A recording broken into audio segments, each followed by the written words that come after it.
Inirekomenda na ng Presidential Security Group o PSG na isailalim sa total lockdown. Sa'yo, hindi namin kaya eh. Kung hanggang dun talaga, abot kami sa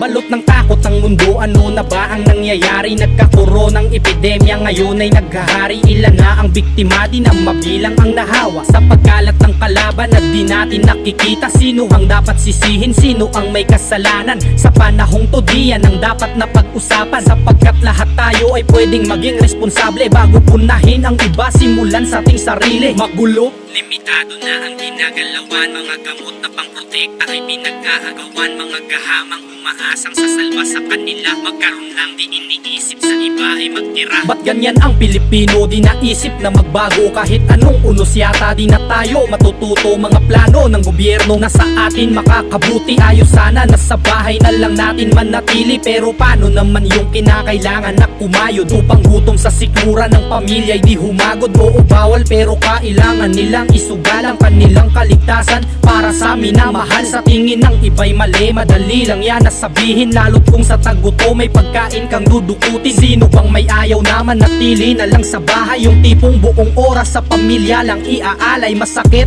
at labag man sa loob nila na lumabas sa lumalalang sitwasyon ay lumusong kakabit lang ng sakit na makuha nila ay ang pamilyang naghihintay na wag mamatay sa gutom. Sabi nila ulo natin ay matitigas, manatili daw sa bahay nang ang sakit di ka maabot. Yung iba nagpapayo na mag-imbak ng bigas, ngunit paano pagkat hindi naman yun pinupulot? Yung masakit pa dyan, yung iba nating kababayan ginagamit ang oportunidad ng pagkakitaan, uubusin ang mga pangproteksyong ininegosyo, ibibenta nila sa atin ng doble na ang presyo. Bakit pa ganyan? Panahon to para magtulungan, hindi to panahon para ang pera nyo'y madagdagan.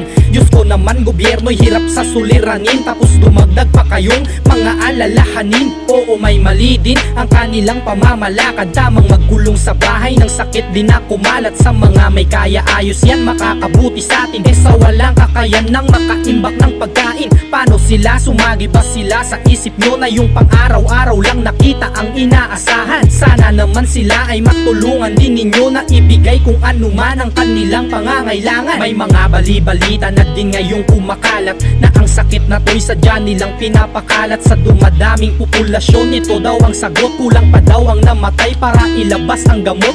Yung malungkot lang at mas lalong nakakabahala, yung iba sinasadya nilang sa kapwa ay manghawa upang lalong lumaganap at kumalat ang sakit dahil sa sitwasyon wala na sa tamang pag-iisip. Mga tao'y unti-unting nawala ng pag-asa at pagdadasal na lang ang ginagamit na sandata. Kung ano man ang sakit na to ay huwag kang mabahala, tumingin ka sa taas at sa kanya lang magtiwala.